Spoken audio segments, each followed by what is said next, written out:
नमस्कार दोस्तों, चलिए आज की कहानी को शुरू करते हैं। मेरा नाम अखिलेश है। यह एक सच्ची भूतिया कहानी है जो 4 अगस्त 1988 को मेरे जन्मदिन पर हमारे साथ कोकड़ में घटी थी। जब हम 3 दोस्त राजू, माधव और मैं मेरे जन्मदिन पार्टी के लिए गांव में कोई एकांत जगह ढूंढ रहे थे जहां पार्टी करते हुए घर वाले या फिर गांव वाले हमें ना पकड़ें। उसी दिन मेरा दोस्त माधव ने बोला, क्यों ना हम गाँव के पुराने खंडहर में पार्टी करें।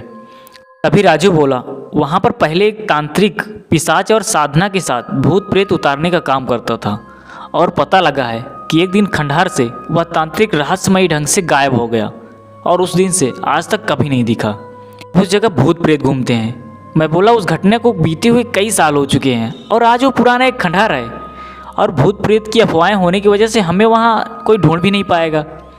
उस वक्त मेरी बात को माधव ने भी हाँ मिलाई थी। फिर हम दोनों ने राजू को भी वहां आने के लिए मना लिया।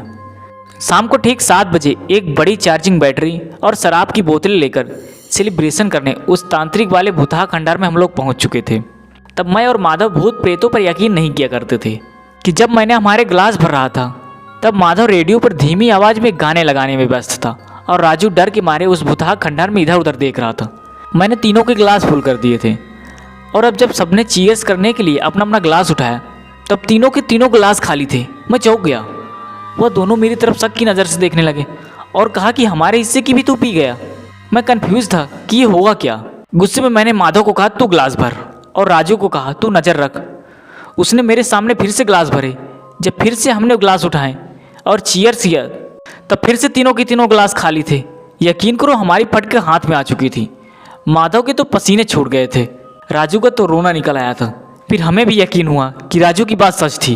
खंडहर में सच में कोई भूत प्रेत का साया है। फिर हमने सारा सामान उठाया और खंडहर से बाहर निकलने के लिए सरपट दौड़ लगाई। लगभग 20 मिनट तक हमें बाहर का रास्ता मिल ही नहीं रहा था। कुछ भी करके हम उस भयानक जगह से निकल ही नहीं पा रहे थे, मानो कि हम एक भूल भुलैया या फिर कोई छलावे में फंस गए थे। हम बार बार चक्कर काट रहे थे पर एक ही जगह पर पहुंच रहे थे। फिर भागते भागते माधव को किसी ने धक्कर देकर जमीन में गिरा दिया। उसे धक्का खा के जमीन पर गिरती हुई हमने भी देखा। उसी वक्त उसके हाथ से एक बोतल जमीन पर गिरकर फूट गई और शराब जमीन पर फैल गई। तभी कुछ ही सेकंड में सारी शराब भाप बनकर उड़ भी गई, जैसे कि किसी अदृश्य काली शक्ति ने पी ली। फिर राजू बोला, हमारे पास जितनी भी बोतलें और चखना है उसे यहीं छोड़ दो। हमने वैसा ही किया। फिर जाकर हम उन प्यासी आत्माओं के खंडहर से बाहर निकल पाए। उस दिन पहली बार मुझे और माधव को अमानवीय शक्तियों पर यकीन होने लगा।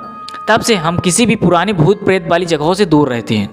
और एक बात मेरे समझ में आई कि हमें कितना भी साहस हो तो भी इन काली शक्तियों को कभी छेड़ना नहीं चाहिए। दोस्तों, ये थी मेरी सच्ची कहानी। आपको कैसी लगी कमेंट में ज़रूर बताएं।